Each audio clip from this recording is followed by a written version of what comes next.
안녕하세요. 마틀다입니다. 오늘도 이어서 아들들아 용기를 내어라 읽어드리겠습니다. 이 책은 예수님께서 오타비오 미켈리니 몬시뇰께 받아쓰게 하신 메시지입니다. 90장 사랑과 진리가 나로 하여금 말을 하게 한다. 하느님의 말씀인 나 예수는 사랑으로서가 아니면 아무것도 하지 않고 아무 말도 하지 않는다. 나는 내 사제들에게 무한한 사랑을 품고 있으니 내 사제직의 완전함을 그대로 수행하는 사람들에 대해서야 두말할 것도 없다. 그러나 내가 사랑 때문에 진실을 말할 수 없어지는 일은 없다. 사랑인 나는 또한 진리이기도 하기 때문이다. 이 사랑과 진리가 나로 하여금 말을 하게 한다. 어두운 구름이 내 교회를 온통 휩싸고 있는 이 심각한 시기가 내 자비로운 성심에 안겨주는 한없는 고통을 사람들에게 알리기 위함이다. 내 사제들에게는 이미 말했지만 지금은 내가 내 사도들의 후계자들을 존중하면서 그들에게 분명하고 확고하게 말해야 할 때가 되었다. 내 교회의 주교들 중에는 그야말로 착하고 거룩한 주교들이 있고 나는 그들에 대해서 사랑과 호의를 품고 있다. 이와 반대로 그들의 사목을 반드시 다시 보고 재검토할 필요가 있는 주교들도 있다. 그들의 책임이 크기 때문이다. 그렇게 검토하되 크나큰 겸손으로 내 복음의 빛, 내가 알려준 빛나는 길에 비추어 진지하고 신속하게 처리하는 것이 긴급하다. 이 길은 내가 모든 사람들에게 알려준 길이지만 사람들의 스승이요, 목자요, 안전한 인도자가 되어야 할 그들에게 제일 먼저 알려준 길이기 때문이다. 나의 지상 여정은 나와 너희의 어머니께서 지금 말씀대로 제게 이루어지기를 바랍니다. 라고 말씀하신 순간부터 어머니의 태중에서 시작되었다. 이 시작, 곧 사람이 되신 하느님이야말로 과거에도 지금도 하느님의 무한한 선하심의 신비이다. 나는 더없이 가난한 모습으로 세상에 왔다. 외양간으로 쓰이던 춥고 누기찬 동굴 속에서 그 절대 빈곤 속에서 나의 지상 여정이 시작되었다. 가난은 또한 내 온 인생의 동반자였다.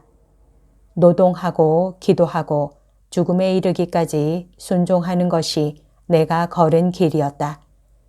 나는 모든 시대에 걸쳐 모든 사람의 길이다. 나는 변할 수가 없다. 사람들의 환경과 관습과 풍습은 변할지라도 나는 변할 수가 없다. 주교들은 사제와 신자들이 따르고자 한다면 앞장서서 가장 먼저 이 길을 가야 할 막중한 의무가 있다. 이런 이유로 나는 모든 주교들이 이 메시지를 읽게 되기를 바란다. 주교들 가운데는 겸손하게 스스로의 사목을 재검토하고 지체 없이 서둘러 개혁해야 할 필요가 있는 사람들이 없지 않기 때문이다. 아들아, 나의 지상 생활과 그들의 생활 방식을 비교해 보는 것만으로도 충분하다. 충분하다. 도끼를 들고 단호하고 용감하게 잘라낼 것은 힘껏 잘라내는 것이 상당수의 주교들에게도 얼마나 필요한 일인지를 사람들은 분명히 보게 될 것이다. 내 지상 대리자인 교황의 지침에 반기를 드는 주교들이 있다는 것, 심지어 추기경들 중에도 그런 사람들이 있다는 것은 이미 비밀이 아니다. 그들은 이로 인한 추문과 악한 표양을 고려에 넣지 않았다. 마땅히 지녀야 할 신중한 태도로 이의를 제기하는 것과 내 대리자에게 공공연하게 반대 입장을 취하는 것은 서로 별개의 문제이다. 후자의 경우는 노골적인 불순종이 되기 때문이다. 이 주교들의 행동은 무엇을 본뜬 것이겠느냐? 물론 나의 모범을 본뜬 것은 아니다. 나는 하느님이면서도 사람들과 하늘에 계신 내 아버지께 죽기까지 순종하였다. 하지만 그들은 아들아, 그러니 교회를 괴롭히는 위기에 다소 책임이 있는 주교들이 없지 않다. 착함과 관용을 나약과 혼동해서는 안 된다. 나약은 많은 사람들에게서 보게 되는 해이의 부분적인 원인이기 때문이다. 착함과 관용과 사랑을 방종과 혼동하지도 말 일이다. 방종은 상당수의 영혼의 목자들로 하여금 비록 고의적으로 그런 것은 아니라 하더라도 수많은 악과 추행의 공모자가 되게 하는 원인이 된다. 주교가 그의 신학교에 이단자들이 그렇다. 이단자들이 있다는 것을 그대로 묵인하면 되겠느냐. 이단자들에게 장차 사제가 될 영혼들을 양성하는 지극히 섬세한 임무가 맡겨져 있는데도 말이다. 진리는 곧 사랑이라는 것, 그리고 나는 진리요 사랑인 반면 이단과 오류는 내가 아닌 다른 데서 온다는 것을 주교들이 몰라서야 되겠느냐. 아들아, 너는 주교들에게도 내가 그들에게 십자가의 길로 나를 따라오라고 당부한다는 말을 해야 한다. 그들로 하여금 나의 길을 기억하게 하여라. 나는 세상에서 무한한 겸손과 가난으로 나의 길을 시작하였다. 세상의 가난한 사람들과 함께 있는 가난한 사람이었다. 상당수의 주교들에 대해서도 이렇게 말할 수 있겠느냐. 주교들의 또 다른 위험은 자만이다.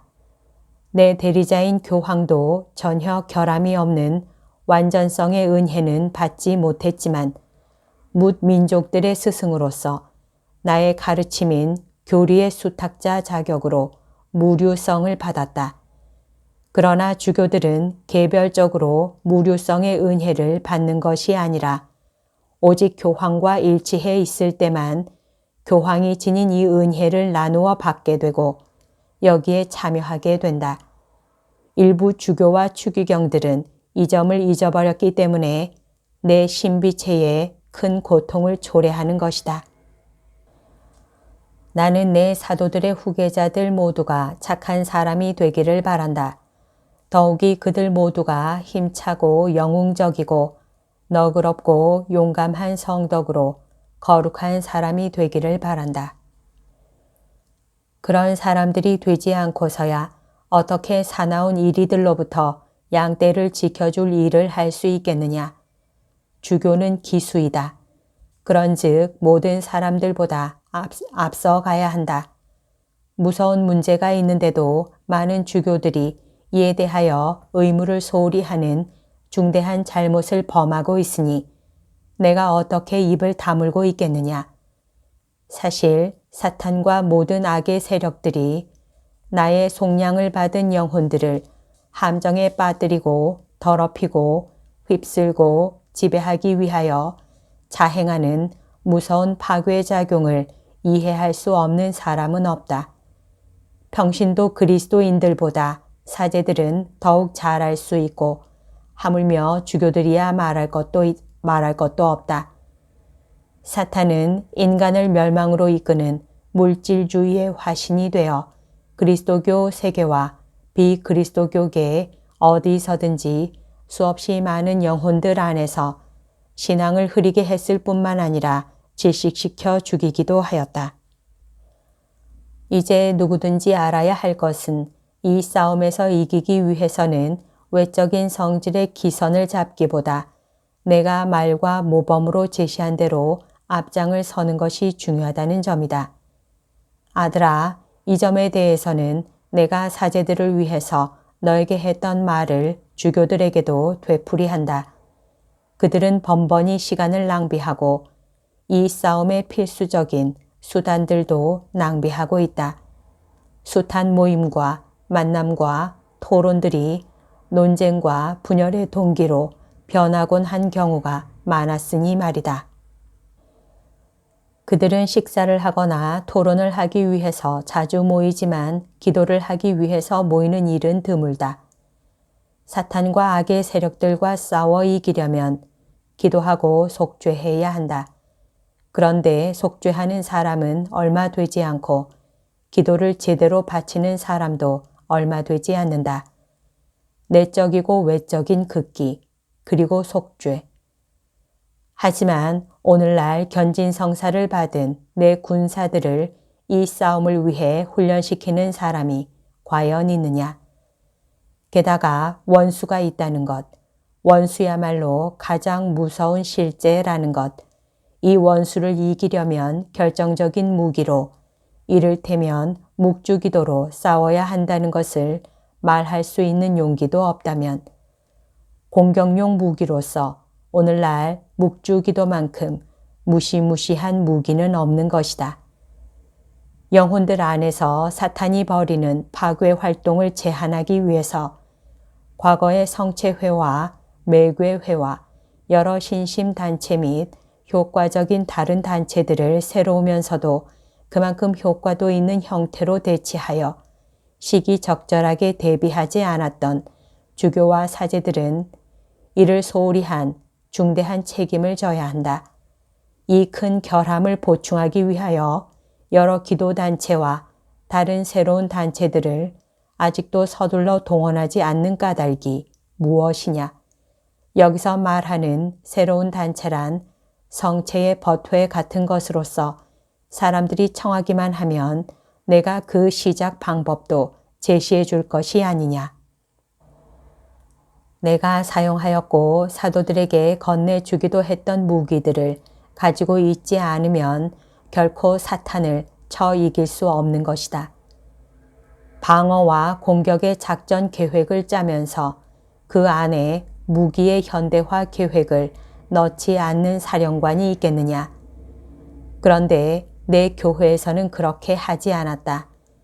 여기서 말하는 무기는 영적 무기이다. 허비할 시간이 없다. 각 본당마다 서둘러 기도 단체들을 준비하고 육성하며 독려해야 한다. 영혼들의 목자는 무익한 토론이나 논의에 빠지지 말고 사제들을 불러 모아서 그들과 함께 적절한 조처를 취해야 한다. 다시 말하지만 이것이야말로 긴급히 해야 할 일이다. 분별이 없어서 하느님의 정의를 믿지 않는 눈먼 자들이 어떻게 생각하건 나는 거듭 말하지 않을 수 없다. 너에게 강복한다 아들아. 걱정하지 말고 너의 씨를 뿌리고 너의 고통을 봉헌하여라. 그러면 적어도 그 일부만은 비옥한 땅에 떨어지게 될 것이다. 1975년 10월 14일. 여기까지가 오늘 들려드릴 내용입니다. 오늘도 하느님의 뜻 안에서 서로 사랑하는 하루 보냅시다. 사랑합니다. 축복합니다.